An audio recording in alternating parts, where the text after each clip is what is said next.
All right, let's jump right in. We are going to pull back the curtain on one of the 20th century's absolute literary giants, the Argentine writer Julio Cortázar. I mean, how did he actually build those incredible worlds? How did he think about the art of telling a story? Well, we are incredibly lucky because for just a little while, he told us himself. So get this, in the fall of 1980, Cortázar, a guy who almost never laid out his process, stood in front of a bunch of students at the University of California, Berkeley. The classes he taught were this rare, completely improvised peek right into his creative engine. And today, we're going to dig through those lectures for some absolute gems. You know, looking back on his own life, Cortázar asked himself this exact question. And what he realized was that a writer's journey, well, it's not some straight line. It's more like a series of stages, an evolution. It's only when you look back that you can actually see the map. And his map, as he saw it, had three totally distinct territories. So first up, the writer's three paths. This is the big picture, his evolution as an artist. He broke his own career down into these three phases, and they really trace this journey from a writer who's looking inward to one who's deeply engaged with the entire world. First, you've got the aesthetic path, then the metaphysical, and finally, the historical path. And what's so fascinating is that he said he had no idea he was on these paths while he was walking them. He was just living his life and writing. The understanding, that came way, way later. So that first stage, the aesthetic one, was all about beauty and getting the form just right. As a young writer in Buenos Aires, he and his friends were obsessed with stylistic perfection. Now think about this. The Spanish Civil War and World War II were raging, but Cortázar admitted they kind of experienced that history from a distance, like it was on another planet. Their focus was laser sharp on crafting the perfect sentence, literature for its own sake. And then things started to shift. He always pointed to his story, The Pursuer, as the real turning point. It was the first time he wasn't just building a clever literary machine.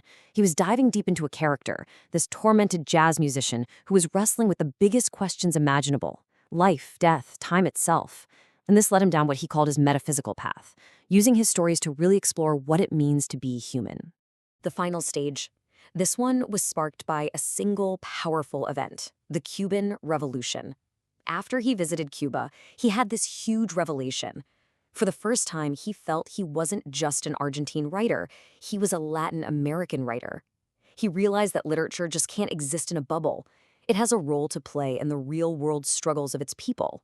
And so his art became completely intertwined with his social and political reality, a huge shift. Okay, so that's the writer's journey. Now let's switch gears and get into his craft. What exactly makes a short story, especially a Cortázar short story, so powerful and unforgettable? Well, he had this absolutely brilliant theory about it. He had this incredible way of contrasting the novel and the short story.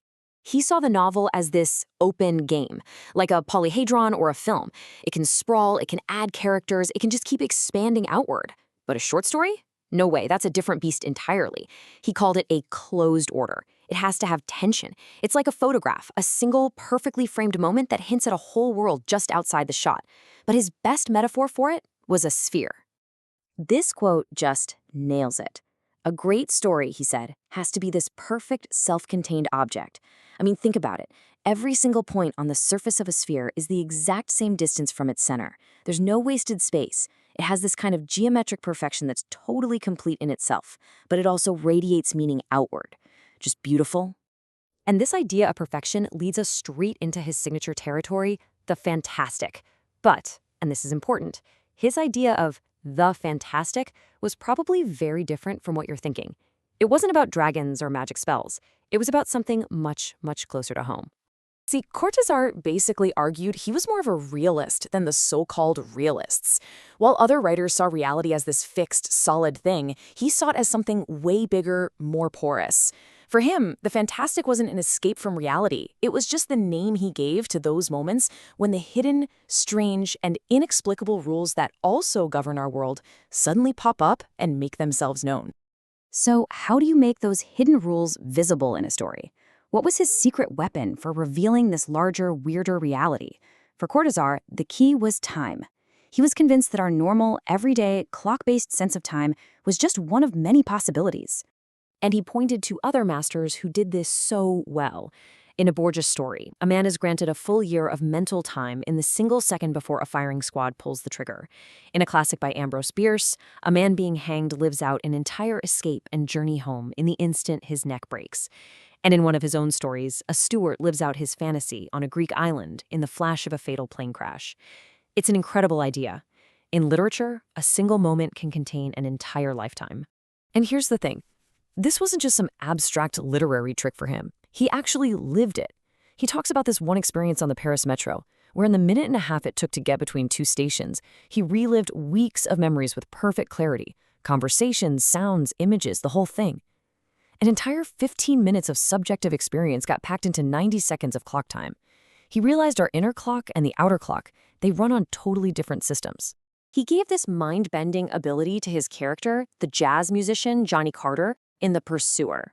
Carter says that when he plays his sax, he gets on an elevator of time where he can live 52 floors of life in the time it takes to say one sentence. This is the absolute heart of Cortázar's fantastic realism. The idea that subjective time is every bit as real as the ticking of a clock. And that kind of leaves us with this final question, right? By showing us that the borders of our reality are way more flexible than we think, Cortázar's stories do more than just entertain us. They're an invitation to look for the cracks in our own reality, for those moments when we too might step onto an elevator of time and see the world in a completely new way.